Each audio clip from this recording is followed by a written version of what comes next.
बताया था कि जम्मू कश्मीर इंतजामिया की जानिब गुज़श्ता दिनों कई अहम फैसले लिए गए और उनमें एक अहम फैसला ये भी था कि हाउसिंग पॉलिसी जिसमें तरमीम की गई जम्मू कश्मीर के अंदर और 2020 की housing policy Jammu Kashmir lieutenant governor इंतजामिया ने जब आवाम के सामने लाई, जब इसमें जो खदशात थे, जो सवालात लोगों की तरफ से थे, वो भी जवाब अगले दिन सरकार की तरफ से दिए गए। कुछ सियासी जमातों ने जरूर इस पर एतराज किया था और इन सब के बीच में एक सवाल जरूर उठ रहा था कि मुख्तलिफ मकामात पर, खासतौर से हम वादी कश्मीर के अंदर देख रहे हैं, कई मकामात पर जो आर्मी एस्टेब्लिशमेंट्स हैं, सेंट्रल फोर्सेस जिन जिन इलाकों के अंदर हैं और जो जमीनें मकामी लोगों की थी, जहां पर पहले फौज की तरफ से एस्टेब्लिशमेंट्स कायम की गई थी, वहां पर अब क्या आने वाले दिनों में इस पॉलिसी के तहत अफवाज जितनी भी सेंट्रल फोर्सेज हैं, पैरामिलिट्री फोर्सेज हैं, क्या वो वहां पर कायम रहेंगी या नहीं? और इन सब के बीच में जो वादा उन लोगों के साथ किया गया था पॉलिसी के हिसाब से, क्या वो पूरा होगा या नहीं? कई सारे सवाल और मुख्तलिफ सियासी जमातों की तरफ से भी पूछे गए और इन सब के बीच में एक और अहम मामला इसी हाउसिंग पॉलिसी से जुड़ा हुआ और जो आर्मी एस्टेब्लिशमेंट्स थी, इसके हवाले से इशफाक आपको बताएंगे कि क्या इसमें जो बदलाव है वो क्या कुछ रहेगा और साथ ही साथ जो कंपनसेशन का मामला था जिसे लेकर कई लोगों की तरफ से ये कहा गया था कि 20-20, 30-30 बरस मुकम्मल हो गए जब उनने जमीन जरूर दी लेकिन उन्हें मुआवजा नहीं मिला, उस सब को लेकर एक अहम खबर आप तक पहुंचाते हैं। देखिए, कल जो खबर आ रही है वो ये आ रही है कि आर्मी, सीआरपीएफ, बीएसएफ को अब एनओसी की जरूरत नहीं पड़ेगी अगर उनने जमीन एक्वायर करनी होगी। और जम्मू कश्मीर इंतजामिया ने बाज़ाब्ता तौर पर 1971 का जो सर्कुलर था, 1971 में जो सर्कुलर उस वक्त की हुकूमत ने बनाया था, जिसमें यह कहा गया था कि नो ऑब्जेक्शन सर्टिफिकेट बिल्कुल पहले लेनी होगी जनाब महकमा होम से, होम डिपार्टमेंट से एक्योर करने से पहले, और बाज़ाब्ता तौर पर रिक्वेस्ट भेजनी पड़ेगी। जब वो क्लियर होगी उसके बाद ही जनाब आप जो है ज़मीन यहाँ पर ले सकते हैं, उधर कैंप शम जो कुछ भी जिस तरीके का भी एस्टैब्लिशमेंट आप है वहाँ बना सकते हैं। तो उस लॉ के अंदर जनाब तरमीम कर दी गई है क्योंकि मरकजी कानून जो है लैंड एक्विजिशन का वो जनाब एक्सटेंड हो गया है। जम्मू कश्मीर के अंदर भी 5 अगस्त के बाद मुख्तलिफ कानून जो है वो जम्मू कश्मीर के अंदर आ चुके हैं। तो उसी कानून के तहत ये कानून भी आया जिसमें नया कानून है ज़मीन हासिल करने के हवाले, और जो विड्रॉ कर दिया गया है 1971 का सर्कुलर जिसमें एनओसी लेनी पड़ती थी होम डिपार्टमेंट को, और अब जितने भी पैरामिलिट्री ट्रूप्स हैं वो जनाब ले सकते हैं इस ज़मीन को। और उसके लिए जो है वो कर दिया गया है right to fair compensation, transparency in land acquisition, rehabilitation and resettlement act 2013 जो है उसका निफाज जो है वो अमल में लाया गया। तो रेवेन्यू डिपार्टमेंट की तरफ से भी ये बात जो है वो कही जा रही है। और इसमें जो 2-3 चीज़ें काफ़ी इंपॉर्टेंट है जो हमने पिछले दिनों भी आपको बताया था कि स्ट्रेटजिकली इंपॉर्टेंट चीज़ों, स्ट्रेटजिकली इंपॉर्टेंट प्लेसेस पर आर्मी जो है वो एक्वायर कर सकती है, जिसके बाद यूनियन टेरिटरी गवर्नमेंट की तरफ से बाज़ाब्ता तौर पर एक रेफरेंस देकर हुए ये कहा गया था कि देखिए इसे मिस इंटरप्रेट किया जा रहा है। जब बिल्डिंग ऑपरेशन एक्ट 1988 को सामने रखा गया था और ये अमेंडमेंट जब रखी गई थी तो उस वक्त भी ये क्लियर किया गया था, लेकिन आज फिर इबहम, सवाल और खदशात जो है वो उठ रहे हैं और इसमें बड़ी चीज़ें जो है वो सामने आ रही हैं कि किस तरीके से इन इश्यूज़ को जो है वो हैंडल किया जाएगा जब सूरत हाल इतनी संगीन बनी हुई है। तो ये सूरत हाल है कि हमारी एक और ऑर्डर जो है वो सामने आया है जिसमें जो पुराना ऑर्डर था उसे ख़त्म कर दिया गया है और उसके साथ साथ अब नया ऑर्डर जो है वो इम्प्लीमेंट हो गया है। इस पर हम ज़रूर चाह रहे थे कि एक सियासी तबसरा हो, लेकिन जनाब श्रीनगर राब्ता हो नहीं पा रहा है और इस पर इंशाल्लाह ज़रूर हम और भी बात करेंगे। लेकिन बढ़ते हैं ज़रा आगे, अब बात करते हैं 370 के हवाले से भी, क्योंकि अब रियासत को 2 हिस्सों में जब मुनक़सिम किया गया था तो 1 बरस मुकम्मल होने वाला है और इस सिलसिले में अब मुख्तलिफ सियासी जमातों, ऑर्गेनाइजेशन की तरफ से, तंजीमों की तरफ से बयान भी या सरकार से मुतालबे भी किए जा रहे हैं। और इन सब के बीच में अब कश्मीरी पंडितों की तरफ से भी एक जो ऑर्गेनाइजिंग बॉडी है जम्मू कश्मीर के अंदर, उसकी तरफ से भी जो माइग्रेंट कश्मीरी पंडित्स हैं उनकी तरफ से मुतालबा किया गया है सरकार से कि जो इस वक्त हालात हैं या 1 बरस मुकम्मल होने वाला है 370 जब ख़त्म किया गया, अब रियासत का दर्जा भी बहाल होना चाहिए और साथ ही साथ जम्मू कश्मीर के अंदर जिस खास दफ़ा की या खुसूसी हैसियत को ख़त्म किया गया 1 बरस मुकम्मल होने पर उसकी बहाली होनी चाहिए, वो वापस होना चाहिए। और इसके अलावा जो इस वक्त मुख्तलिफ जो तबसरे किए जा रहे थे कि क्या जम्मू कश्मीर के अंदर कोई बड़ा फैसला सरकार की तरफ से या मरकज की तरफ से लिया जा सकता है। तो उन सब के बीच में दो बड़े अहम मामला, एक तो रियासत का दर्जा बहाल किया जाए और साथ ही साथ 370 की जो मनसूखी हुई थी उसको सरकार वापस ले, एक बड़ा मुतालबा इस कश्मीरी माइग्रेंट्स जो है इनकी ऑर्गेनाइजेशन की तरफ से सरकार से 1 बरस मुकम्मल होने पर रिकंसिलेशन रिलीफ एंड रिहेबिलिटेशन, ये एक ऑर्गेनाइजेशन है कश्मीरी पंडित्स की, इनकी तरफ से कल एहतजाज किया गया है और इस एहतजाज के दौरान इनकी तरफ से ये बात जो है वो सामने रखी गई है। इस पर इंशाल्लाह कल जब हम बैठेंगे तो एक और बात कश्मीरी पंडित्स की बड़ी जेन्युइन है जी, डोमिसाइल को लेकर कि कितनी मुश्किलें उन्हें डोमिसाइल सर्टिफिकेट को लेकर और करनी पड़ रही हैं, उसमें क्या क्या लवाजमात उन्हें पूरे करने पड़ रहे हैं, उस पर हम कल जरूर गुफ्तगू करेंगे। कुछ मेहमान हमारे साथ ऑनलाइन ज्वाइन करेंगे तो कल की निशस्त में इस पर जरूर मैं बात करूंगा, ये आपके साथ वादा है, क्योंकि आज वक्त कम है इसलिए मैं जल्दी से कुछ और अहम खबरें जो है वो ले रहे हैं जी। अब आगे बढ़ते हैं जी, बात करते हैं कोरोना वायरस के हवाले से। कोविड-19 का कहर पूरे दुनिया के अंदर जारी है और पूरी दुनिया के अंदर इस वक्त रिसर्च भी चल रहा है। रिसर्च पर अपनी बात अभी थोड़ी देर में हम आपको बताएंगे कि दुनिया भर का रिसर्च क्या कुछ कह रहा है, लेकिन जब कोविड-19 की हम बात करते हैं तो कोविड-19 के बीच खबर यह है कि अब अनलॉक होने जा रहा है, यानी जो लॉकडाउन पिछले दिनों कश्मीर वादी के अंदर लगाया गया था कोविड-19 की वजह से, उसे अनलॉक किया जा रहा है और आहिस्ता आहिस्ता करके जनाब अब पटरी पर जिंदगी जो है वो वापस दौड़ेगी। लेकिन श्रीनगर की जहां तक हम बात करें तो श्रीनगर के अंदर अभी तक जनाब कोई भी ये जो है रेस्ट्रिक्शंस को ईज आउट जो है वो नहीं किया गया है। और अगर हम मरने वालों की तादाद देखें तो 328 तक जो है वो टोटल पहुंच चुकी है, मरने वालों का तादाद जो है वो 328 चला गया है जम्मू कश्मीर यूटी के अंदर। और हर दिन 500 से ज्यादा केसेस, एबो मोर देन 500 हर दिन जो है वो पॉजिटिव आ रहे हैं। कम कलील लोग ऐसे हैं जी जिनके टेस्ट इसलिए पॉजिटिव आ रहे हैं क्योंकि वो बाहर से आए हैं।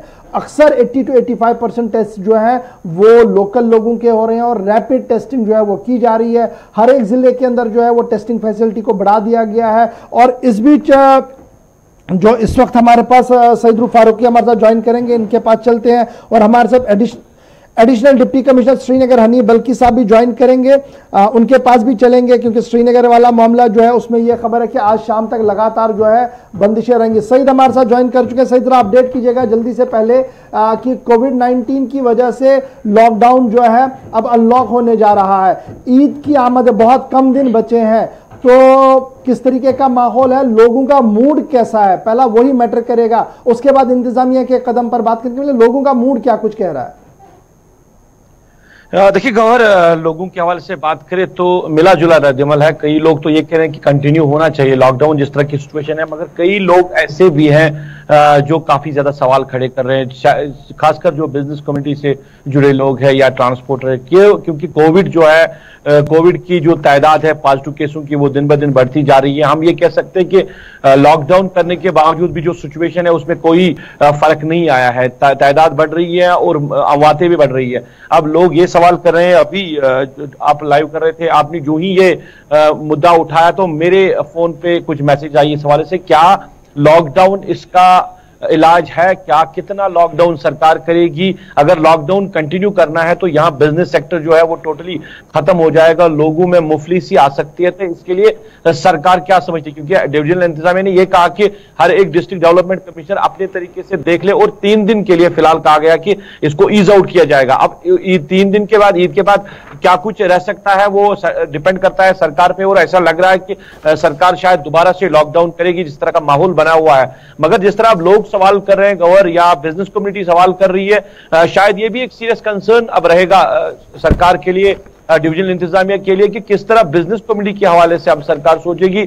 क्योंकि ऑलरेडी अगर हम बात करें तो साल 2019 से अगस्त से यहाँ पे बिजनेस जो है वो टोटली बंद है और काफी ज्यादा नुकसान यहाँ के बिजनेसमैन को उठाना पड़ रहा है। ट्रांसपोर्टर की बात करें, हर एक जो बिजनेस यहाँ पे करता है, तो क्या सरकार अब यही है कि लोगों के जहन में नहीं, लोगों का जहन तो अपनी जगह, लेकिन मन क्या है जनाब, जब आप बाहर आएंगे मास्क पहनेंगे नहीं, बाजारों के अंदर इस तरीके से रुख करेंगे कि फिजिकल डिस्टेंसिंग का ख्याल नहीं रखेंगे, और फिर जब टेस्टिंग होगी वो 1,000 2,000 तक चली जाएगी, अस्पतालों के अंदर जगह नहीं है, तो इंतजामिया के हाथ में और क्या कुछ है फिर? नहीं है, वो तो सही बात है, क्योंकि अगर रैंडम टेस्टिंग होगी तादाद बढ़ भी सकती है, अस्पताल हमारे ऑलरेडी ओवरलोडेड है, ये मामला है। मगर दूसरा सवाल यह है गवर्नर, चलो मैं आपसे ही पूछता हूं, मेरा सवाल है आपसे, मैं एक्सपर्ट राय जानना चाहता हूं, क्या कब तक लॉकडाउन रह सकता है? जिस तरह लोग पूछ रहे हैं लॉकडाउन कब तक, क्या कोई हल नहीं है? क्या इंतजामिया के पास कोई और तो लोग मान नहीं रहे हैं ना। देखिए, मैं जम्मू की तस्वीरें थोड़ी देर में प्ले करेंगे, जहां सिर्फ 12 घंटे का बंद था और 12 घंटे के बाद जब सब्जी मंडी खुली ऐसा लग रहा था जैसे संडे मार्केट है वहां पर। इश्यू तो यही है ना कि लोग बिहेव नहीं कर पा रहे हैं कहीं। मैं गवर्नर साहब एक चीज बताऊं, जहां सरकार ने स्ट्रिक्टली कुछ चीजें इंप्लीमेंट की हैं, जहां फाइन की बात है, अब जहां 50 रुपया फाइन लोगे, 100 रुपया, 500 रुपया, अगर इस फाइन को आप ज्यादा बढ़ाने की कोशिश करोगे, एक जो कह सकता है प्रेशर रहेगा लोगों पे कि नहीं वो मास्क पहने या सोशल डिस्टेंस। ठीक है जी, अब आप रुकिएगा जरा मेरे साथ। ये हनी बल्की साहब हमारे साथ ज्वाइन कर चुके हैं क्या? चलिए एक चीज और भी, जब तक वो ज्वाइन करेंगे, एक चीज और भी सही रूफ ये भी बता दीजिएगा कि लॉकडाउन जो अनलॉक का प्रोसेस था, क्या आज वो अलग अलग डिस्ट्रिक्ट्स में शुरू हो रहा है? कौन कौन से डिस्ट्रिक्ट हैं जहां अभी रात से ही पाबंदियां हटाई गई? देखिए आसिफ, सही बात है, क्योंकि श्रीनगर में आज शाम तक रहेगा, फिर एडमिनिस्ट्रेशन फैसला लेगी। ये आपको यहाँ पर सही देखने रोक रहा हूँ क्योंकि हमारे साथ बड़ी मुश्किल से हनी बल्की साहब एडिशनल डिप्टी कमिश्नर श्रीनगर जो वो ज्वाइन कर चुके हैं। जरा श्रीनगर की बात, काफी कंफ्यूजन है कि खुलना है नहीं खुलना है, क्या कुछ है, इस पर भी बात करूंगा। लेकिन बहुत शुक्रिया सर बल्की साहब ज्वाइन करने के लिए। काफी मशक्कत इंतजामिया जो कर रही है इस वक्त, स्पेशली श्रीनगर के अंदर तमाम अस्पतालों पर सबसे ज्यादा रश भी दिख रहा है। इस बीच एडिशनल फैसिलिटियां जो हम लगातार टेस्टिंग देख रही है वो भी बढ़ रही है और उसमें पॉजिटिव आने वाले केसेस भी बढ़ रहे हैं और अब इजाफी बेडों को रखा जा रहा है। क्या ये प्रिकॉशनरी स्टेप है या वाकतन हमारी रियासत और स्पेशली श्रीनगर की अब ये सिचुएशन है कि सबसे ज्यादा और वर्स्ट हिट श्रीनगर ही बन रहा है? बिल्कुल, अस्सलाम वालेकुम गौर साहब जी, आप बिल्कुल सही फरमा रहे हैं। जो हम बेड कैपेसिटी बढ़ा रहे हैं, बिल्कुल बढ़ा रहे हैं, उसमें कोई शक नहीं है। कल भी जो आपने देखा होगा 2 किस्म की फैसिलिटीज को ओवर रिवाइव किया गया। कल हमने पहली बार वो हमारा जो paid type of asymptomatic positive patients के लिए फैसिलिटी शुरू कर दी जी, होटल शाहबाज की सूरत में जी। वो तकरीबन 90 कमरे हैं, उसमें 90 रूम्स, तो वो इंडिपेंडेंट फैसिलिटी रहेगी, अपना वॉशरूम रहेगा। भी बुजुर्ग हमारे हजरात हैं, बाकी लोग हैं, मुख्तलिफ क्वार्टरों से रिक्वेस्ट आ रही थी वक्तन फवक्तन की थोड़ा सा जो फैसिलिटी में इम्प्रूवमेंट लोग चाहते हैं। जैसे आप वार्ड में जाएंगे, हॉस्टल में तो बेड ये वॉशरूम अलग नहीं होता है, वॉशरूम जैसे कॉमन होता है। NIT में हमारा 300 बेड है या यूनिवर्सिटी ऑफ कश्मीर में 300 बेड है, तो कुछ लोगों को थोड़ी दिक्कत होती है, वॉशरूम चूंकि साइड में होता है तो थोड़ी दिक्कत होती है। ये ऐसी फैसिलिटी है जो 100% आदमी को एक कमरा और एक वॉशरूम बिल्कुल मिलेगा ऐसे लोगों के लिए जो बहुत इंतजार कर रहे हैं। और ये बहुत ही सस्ती रेट पे है, पर बेड 300 रुपया है, 600 रुपया फुल रूम का है। क्योंकि इनको 8-10 दिन रहना ही होता है तो इसलिए उनको कमरे में बंद, टीवी रहेगा, अपनी किताब घर से साथ लाए, कुरान शरीफ लाए, वक्त गुजारे और अपना वो प्रोटोकॉल है ठीक से गुजारे, उसके लिए कड़ी थी। वो एक हुआ। दूसरा, जैसे आपने बताया कि बड़े पैमाने पर जरूरत भी पड़ सकती है कि 200 पेशेंट दिन में आएंगे पॉजिटिव, या 100 आएंगे या 300 आएंगे, तो जब 300 या 200 पॉजिटिव आए उनको 200 बेड चाहिए भी, तो वो 200 बेड आप इंस्टीट्यूट या स्कीम्स या JVC या रैनावारी में इतनी फैसिलिटी तो आपको पता ही है कि वहाँ पे सीधे पेशेंट जो है उनको देंगे। लेकिन ये 2000 बेड की कैपेसिटी एक ही जगह पे जो हम उसमें लगे हैं, DC साहब खुद इसकी निगरानी करें, कल वो भी साथ थे, तो वो 2000 बेड की कैपेसिटी बिल्कुल तैयार हो रही है एक ही जगह पे। तो ये अच्छी खबर है। खुदा से रहम करें कि दुआ करें कि जरूरत ना पड़े, लेकिन तैयारियां जरूरी होनी चाहिए। हनीफ साहब, जो एक चीज इससे पहले कि आसिफ आपसे कुछ पूछे, एक बड़ा इंपॉर्टेंट जी है जो कल हमने देखा कि BVR सुब्रमण्यम साहब ने जब रिव्यू लिया कोविड-19 का, उसमें अब होम क्वारंटाइन उन लोगों के लिए कर दिया गया जो एसिम्प्टोमेटिक है। तो क्या ये एनफोर्स हो गया या अभी एनफोर्स होना बाकी है जनाब? बिल्कुल, प्रोटोकॉल जो डायरेक्शंस आती है उसी हिसाब से ही हो जाएगा, लेकिन हर तरह से तैयारी रहनी हो सकता है। सिम्प्टोमेटिक पेशेंट्स के लिए भी जगह कम पड़े तो बेड कैपेसिटी हमेशा जरूरत ही रहेगी। जो उस दिन जिस दिन खुदा न खास्ता लोग ज्यादा बीमार हो जाएंगे उस दिन कुछ नहीं मिलेगा हमें ग्राउंड पे, उससे पहले कि हम अपने लोगों की आराम के लिए कि खुदा न करें ऐसी नौबत हो कि कॉरिडोर में लोग पड़े रहें, सड़क पर पड़े रहें, जो बाकी स्टेट से कहीं पे कहीं रिपोर्ट आते हैं, लेकिन हम अपने लोगों को इंशाअल्लाह रहमान सही सलामत। और सर ये भी जानना चाहूंगा, जिला एडमिनिस्ट्रेशन श्रीनगर एप्रहेंशन क्या है? क्या ये अभी और बढ़ेगा या अब मेडिकल एक्सपर्ट्स ये कह रहे हैं कि थोड़ा सा कम ये दिखेगा, ये ग्राफ डाउन होने की उम्मीद है? वैसे तो एक सिविल ऑफिसर तो मैं उस पर ज्यादा बोल नहीं पाऊंगा, वो तो डॉक्टर्स ही बता पाएंगे, लेकिन ट्रेंड के हिसाब से तो बढ़ ही रहा है और बढ़ने का ही तो एहतमाल है, इसीलिए तो लॉकडाउन है, इसीलिए तो रेस्ट्रिक्शन है। राइट सर जी। तो हनीफ साहब एक चीज और भी जाननी थी यहाँ पे, जब आप फैसिलिटीज की बात कर रहे हैं तो सेंटर्स हमने दो तरह के देखे, एक तो पेड और अनपेड, तो ज्यादा इस वक्त कौन से चूज किए जा रहे हैं और क्या बेहतर फैसिलिटीज पेड में ही मिलती है या अनपेड जो है वहां पर भी पहले के मुकाबले ज्यादा इंप्रूवमेंट देखने को मिल रही है? जी जी, छोटी सी एक बात लोगों की, प्लीज मुझे थोड़ा सा टाइम दे ही दीजिएगा।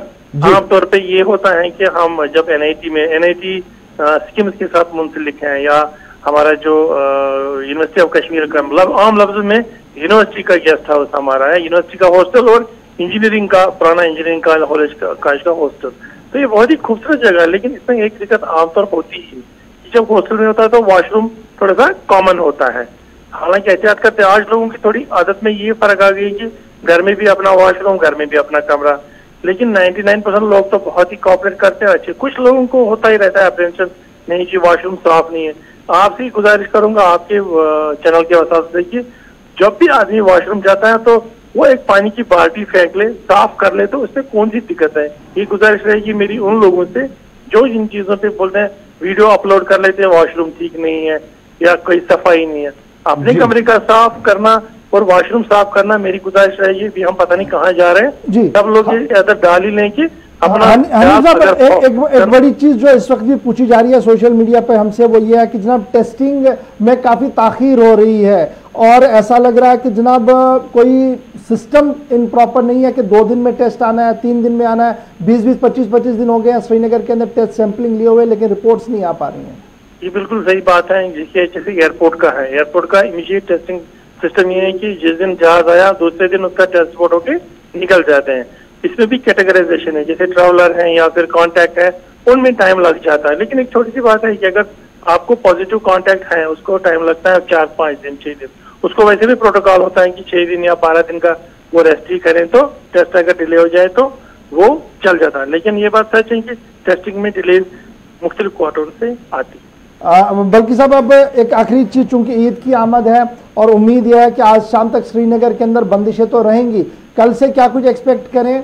क्या तरमीम है, कोई मन है तरमीम करने का ऑर्डर में? बिल्कुल, अभी जो ऑर्डर था डीएम साहब का था वो तो आज 6 बजे तक ही लागू है। जो उससे पहले का ऑर्डर था वो जैसे लॉकडाउन खोलने का था वो तो इजी ऑप्शन है। इंशाल्लाह मुझे लगता है और कोई चेंज शाम तक आ सकती है कि ताकि लोग बच्चे वगैरह जो खरीदारी करें। लेकिन यही एहतमाल रहता है कि थोड़ा ऐसा भी ना हो कि वो परेशानी में ही ज्यादा पड़े। गुजारिश लोगों से रहेगी कि आराम से करें, डिस्टेंस रखें, मास्क लगाएं, तो कोई जरूरत नहीं पड़ेगी फिर लॉकडाउन की, अगर डिसिप्लिन सही होगा ग्राउंड पे। बहुत शुक्रिया हनी बल्की साहब, एडिशनल डिप्टी कमिश्नर श्रीनगर हमारे साथ बता रहे थे कि आज शाम तक श्रीनगर शहर के अंदर जनाब बंदिशें तो बराबर रहेंगी, उसके बाद इसको हटा दिया जाएगा, लेकिन दरख्वास्त 3 चीजों की, सोशल डिस्टेंस, मास्क और सफाई का ख्याल रखें। अब रूप जरा अपडेट कीजिएगा, बड़गाम, गांधरबल, बारामूला, बांडीपोरा, कुपवारा की क्या कुछ सिचुएशन है, क्या आज खुल रहा है या नहीं खुल रहा है? देखिए गौहर, बडगाम की हम बात करें या अनंतनाग की बात करें या बारामूला के जो डिस्ट्रिक्ट डेवलपमेंट कमिश्नर, मैंने उनसे फोन पे बात की, उन्होंने कहा कि हमने आज से वहां से ईज आउट किया है, एक प्रोटोकॉल सेट किया है। वो टाइमिंग के हिसाब से हमने इनसे कहा कि ये दुकानें खोल सकते हैं और ये जो कारोबारी सरगर्मी शुरू हो सकती है। बडगाम में भी सेम यही प्रोसीजर रखा गया है। जो रेड जोन एरियाज हैं वहां पे रेस्ट्रिक्शंस रहेगी और जो पब्लिक ट्रांसपोर्ट है उसको अलाउ नहीं किया जाएगा। अनंतनाग में भी यही सेम प्रोटोकॉल सेट किया गया है कि टाइमिंग के हिसाब से दुकानें खोले, लोग जो है वो सोशल डिस्टेंस को मेंटेन करे, अगर शॉपिंग के लिए जाए भी, मगर पब्लिक ट्रांसपोर्ट जो है वो कहीं पे नहीं चलेगा। चलिए बने रहिएगा हमारे साथ, थोड़ी देर में दोबारा आपके पास लौटते हैं। हम अपने दूसरे साथी के पास भी चलते हैं, सईद तजम्मुल भी थोड़ी देर में हमारे साथ ज्वाइन करेंगे। लेकिन कोविड के साथ साथ जब जम्मू की भी बात करते हैं, आसिफ आपको बताएंगे कि जम्मू की सूरत हाल क्या है। और जम्मू में कल कार्रवाई भी हुई है जनाब एक साबिक वजीर के खिलाफ, तफसीलात बताएंगे आसिफ आपको। जी आसिफ।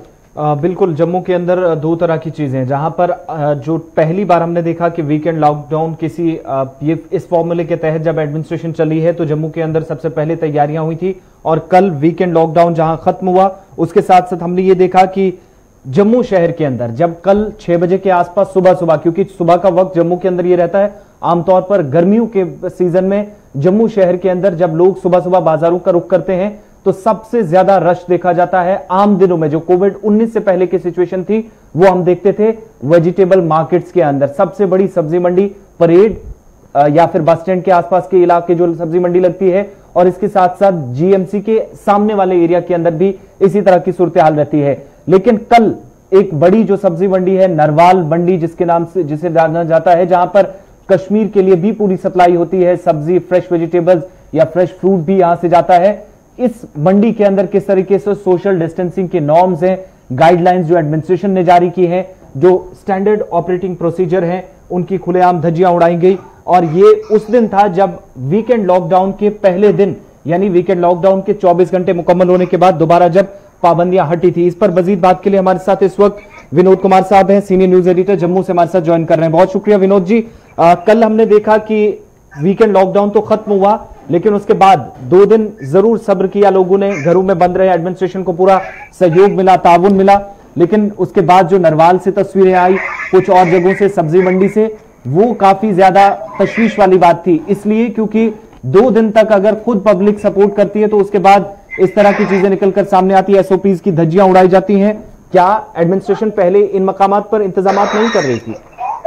देखिए, जो मंडी है सब्जी मंडी और फ्रूट मंडी, इसमें लगातार शिकायतें आ रही थी जी। और इसको लेकर के यहाँ पर रैंडम टेस्टिंग भी हुई थी आसिफ, कि अचानक ही गाड़ी आती थी हेल्थ डिपार्टमेंट की और कहीं से भी किसी को भी सैंपल ले लेती थी, और उसके बाद रैंडम टेस्टिंग के बाद थोड़ा सा सुधार हुआ था। लेकिन जब से रैंडम टेस्टिंग बंद हुई है तब से दोबारा से यहाँ जो है सोशल डिस्टेंसिंग की धज्जियां उड़ रही हैं।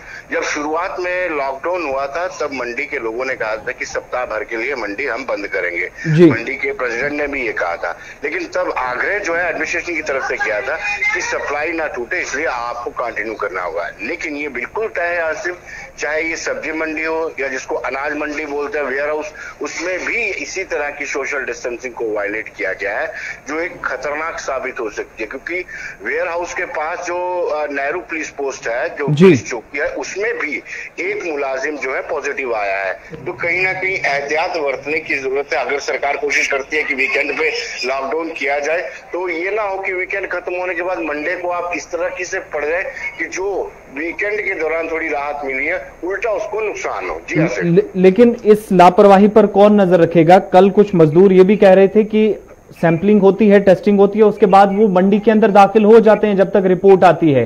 फिर इस सैंपलिंग या स्क्रीनिंग का क्या प्रोसेस है या फिर नतीजे इसके क्या निकलेंगे, ये तो और भी खतरनाक साबित होगा।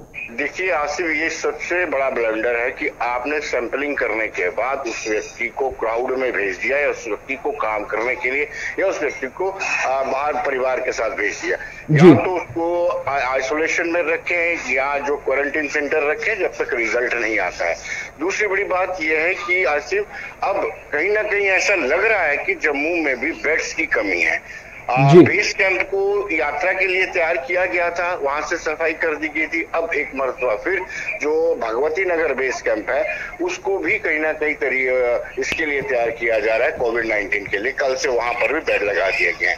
केस जिस रफ्तार से आ रहे हैं उस रफ्तार से लोग समझ नहीं पा रहे हैं जो लोगों की रिस्पॉन्सिबिलिटी है। लोग अपनी रिस्पॉन्सिबिलिटी निभा नहीं पा रहे हैं। लोगों को सोशल डिस्टेंसिंग मेंटेन करना है, मास्क पहनना है, नहीं पा रहे, क्योंकि दूसरी तरफ सरकार सख्ती बरती है। आप डिसाइड करते हैं कि जो मास्क नहीं पहनेगा 500 रुपए का चलान होगा, लेकिन अभी तक कोई इतना तेजी से, तेज रफ्तार से एक्टिवली एडमिनिस्ट्रेशन की तरफ से सख्ती नहीं की है। जब तक डंडा नहीं चलेगा ये समाज सुधरने वाला नहीं है। बहुत शुक्रिया विनोद कुमार साहब, सीनियर न्यूज एडिटर जम्मू से हमारे साथ थे। और बात हो रही है सोशल डिस्टेंसिंग की। कुछ वादी कश्मीर से हमने आपको गुज़श्ता दिनों हालात बताए, और इसी तरीके से जम्मू नरवाल मंडी की। और ये वो मंडी है जहां 24 घंटे कारोबार चलता है और मजदूरों की एक बड़ी तादाद मुख्तलिफ डिस्ट्रिक्ट से यहां पहुंचकर काम करती है। कुछ वो लोग जो घर से सब्जियां फल तैयार करके यहां लाते हैं, और कुछ वो लोग जो यहां पर सरकार की तरफ से नियुक्त किए गए काम कर रहे हैं, उन लोगों को भी यहां पर ड्यूटी पर लगाया गया है।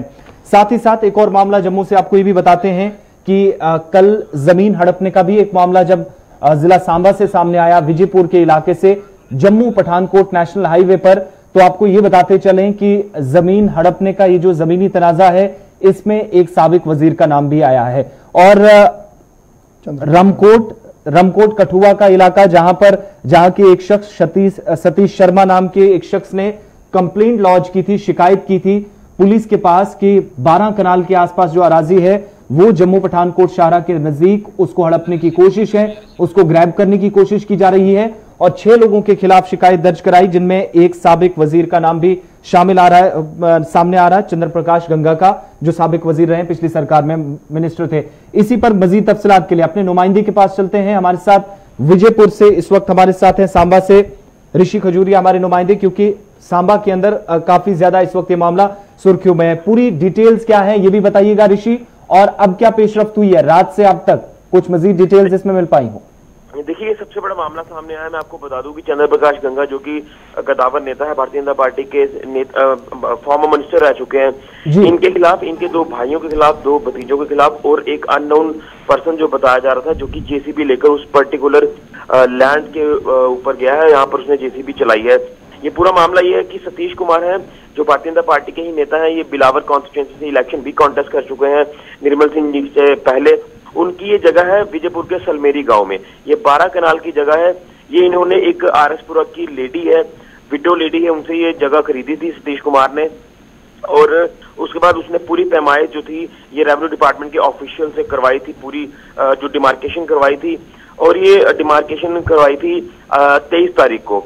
उसके बाद जबरन ये बताया जा रहा है वहां के जो लोकल्स हैं कि कल दोपहर के बाद वहां पर चंद्र प्रकाश गंगा, उनके साथ 4 जो और लोग थे, 5 लोग थे, जिसमें 2 भाई थे, 2 उनके भतीजे थे और एक अननोन पर्सन जो कि जेसीबी लेकर आया। वहां पर जो आयरन पोल्स लगे हुए थे लोहे के, उन्हें वहां से उखाड़ फेंका, वहां पर जो कंटीली तार लगी थी वो उखाड़ फेंकी, और लोकल्स ने ये पूरा दृश्य वहां पर देखा और फौरन लोकल्स ने सतीश कुमार को इन्फॉर्म कर दिया। तो सतीश कुमार को तब भी यकीन नहीं हुआ, लेकिन सतीश कुमार मौके पर फौरन वहां रामकोट से चले और यहाँ पर मौके पर पहुंचे सलमेरी इलाके में, जहां पर उनकी ऋषि एक चीज इसमें और क्लियर कीजिएगा, यहाँ पर जम्मू पठानकोट हाईवे पर हमने देखा है कि रोड वाइडनिंग का जो काम चल रहा है, कुछ जमीन उसके लिए भी किसानों से भी ली गई है, कुछ और लोग भी शामिल है, कहीं ऐसा तो नहीं है उसके साथ जुड़ी हुई जमीन थी जिसका सारा मामला? ये उसके साथ जमीन जुड़ी नहीं है, ये सलमेरी थोड़ा सा इलाका जो है ये हाईवे से थोड़ा सा अंदर जाके है जी, लेकिन ये बताया जा रहा है कि ये प्राइम लोकेशन पर है और ये माल की जगह बताया जा रहा है जो सतीश कुमार की है। लेकिन जैसे ही लोकल से इन्फॉर्म किया तो सतीश कुमार भी वहां पर मौके पर पहुंचे और सतीश कुमार ने देखा कि वहां पर पोल्स उखाड़े गए हैं, जो कंटीली तार है वो भी उखाड़े फेंकी है, और उन्होंने लोकल से बताया कि एक ऋषि ये बताइएगा क्या आप ऑफिशियल एफआईआर हो गई है?